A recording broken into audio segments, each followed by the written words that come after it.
குரு கடாட்சம், குரு அருள் உண்டாகட்டும். இந்த ஒரு தவறை மட்டும் தயவு செஞ்சு என்னையுமே பண்ணிடாதீங்க. யோகிகளை நீங்கள் பார்க்கும்பொழுது, துறவைகளையோ பார்க்கும்பொழுது எளிமையாக உங்கள் ஆழ் மனதிற்குள் என்ன மாதிரியான ஒரு நஞ்சோ இல்லை நன்மைகளோ இருக்கும் அப்படின்றத முதல்ல ஸ்கேன் பண்ணிடுவாங்க. நீங்கள் நினச்சிக்கலாம் அவங்களுக்கு என்ன தெரிய போகுது, நம்ம அவங்கள பற்றி என்ன வேணாலும் நினச்சிக்கலாம். ஒரு யோகி தானே, அவங்களை எளிமையாக திட்டிட்டு போயிடலாம், என்ன இவன் பிச்சை எடுக்கிறான் அப்படின்னு கூட நீங்கள் சொல்லிட்டு போயிடலாம். ஆனால் அப்படி கிடையாது. நீங்கள் ஒவ்வொரு யோகியையும் ஒரு நல்ல தவவாதிகளையும் பார்க்கும்பொழுது எளிமையாக இறைவன் டேட்டாவை கொடுத்துக்கிட்டே இருப்பார். யாரோட டேட்டானா உங்களுடைய டேட்டாவை இறைவன் சொல்லிக்கிட்டே இருப்பார். மூன்றாம் கண்ணின் வழியாக எளிமையாக உங்களுடைய படமே உள்ளுக்குள்ளார ஓடிக்கிட்டு இருக்கும். இப்போ நான் பேசுகிறதுக்கெல்லாம் நீங்கள் ஆதாரம் கேட்கலாம், ஆனால் இது ஆதாரபூர்வமாக வெளியே சொல்ல முடியாது. ஆனால் ஒவ்வொருவருக்கும் உள்ளே நடக்கும்.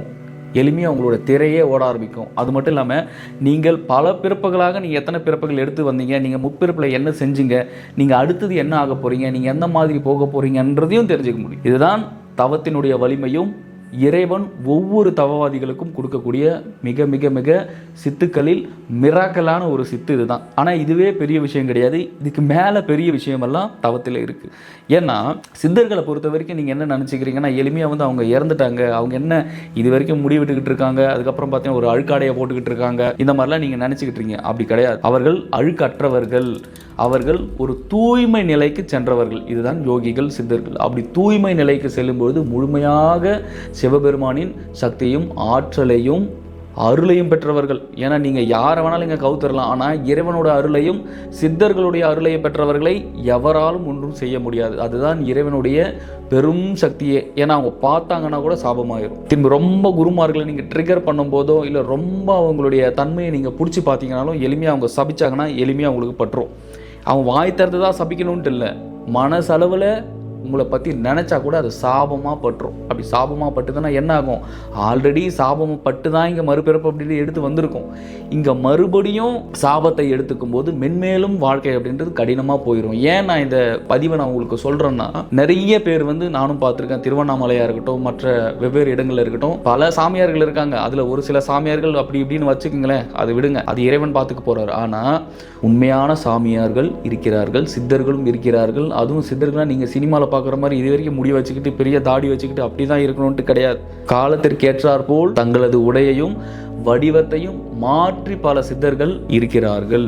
அந்த மாதிரி ஆட்கள் கிட்ட பேசும்பொழுதோ இல்லை நீங்கள் பழகும் பொழுதோ உங்களோட தன்மையையும் உங்களுடைய ஈகோ என்று சொல்லப்படுகின்ற உங்களுடைய அகங்காரத்தையும் நீங்கள் குறைச்சிக்கிட்டு அவங்ககிட்ட நீங்கள் பழகும்போதும் பேசும்போதும் உங்களுக்கு அவர்களுடைய அருளும் அவர்களுடைய பரிபூர்ண அருளும் அவர்களுடைய பரிபூர்ண சக்தியும் உங்களுக்கு கிடைக்கும். எளிமையாக நீங்கள் இந்த கர்ம வாழ்க்கையிலேருந்து தப்பிச்சு ஓடி போயிடலாம். இல்லைன்னா விதண்டாவாதம் பண்ணுறது, அவங்கள எதிர்த்து பேசுறது, அவங்களுடைய தன்மையை ட்விஸ்ட் பண்ணுற மாதிரி, அவங்கள ஒரு ஒரு கோவப்படுத்துகிற மாதிரி நீங்கள் பண்ணிங்கன்னா அவங்க கோவப்படுவாங்க. ஆனால் எளிமையாக அந்த கோவத்துலேருந்து அவங்களால வெளியே வந்துட முடியும். ஆனால் நீங்கள் கோவப்படுறதுக்கும் நல்ல தன்மையில் இருக்கிற யோகிகள் கோவப்படுறதுக்கும் நிறைய வித்தியாசம் இருக்குது. உங்களுக்கு கோவப்பட்டீங்கன்னா உடனே பார்த்தீங்கன்னா அப்படியே மூச்சு வாங்க ஆரம்பிச்சிடும், அப்படியே தலை மயக்கம் இந்த மாதிரியெல்லாம் நடக்க ஆரம்பிச்சிடும். ஆனால் நல்ல தன்மையில் இருக்கக்கூடிய யோகிகள் கோவப்பட்டால் எளிமையாக அவங்க அதுலேருந்து எப்படி வரணும்னு அவங்களுக்கு தெரியும். அந்த ரகசியம் தான் தெரிஞ்சிருது, அதான் இறைவன் கொடுத்துட்றாரு. அப்படி அவர்களுடைய தன்மையும் அவர்களுடைய சக்தியும் அப்பேற்பட்ட ஒரு சக்தி. நம்மளுடைய குரு சிவபிரபாகர சித்தயோகி அவர்கள் கேரளாவில் கிட்டத்தட்ட 723 வருஷம் தண்ணியிலே தவம் பண்ணிட்டு இருக்கும்போது இந்த மாதிரி தான் மீனவர்கள் வலை வீசும்போது வலையில் சிக்கி வெளியே வந்துட்டார். அப்போ என்னென்னா அவர் அவங்கள திட்டக்கூட திட்டலை, ஏன்னா தவத்தை கலைச்சிட்டாங்கல்ல.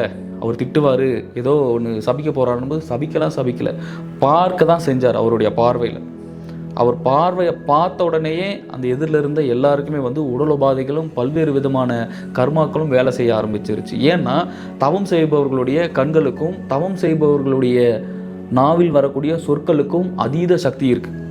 இது ஒவ்வொருத்தரும் புரிஞ்சுக்கணும். இது அனுபவப்பட்டவங்களுக்கு இந்த விஷயம் தெரியும். புதுசாக வர யோகிகளாக இருக்கட்டும், இல்லை புதுசாக ஆன்மீகத்தில் காலடி எடுத்து வைக்கின்ற புதுவிதமான யோகிகள் கண்டிப்பாக இந்த விஷயங்களை தெரிந்து உணர்ந்து சிவபெருமானுடைய அருளையும் சித்தர்களுடைய அருளையும் பரிபூர்ணமாக பெற்று எங்கேயும் தேவையில்லாத இடத்துல நீங்கள் வாய் விட்டு உங்களுடைய கர்மாவை ரேஸ் பண்ணிக்காதீங்க.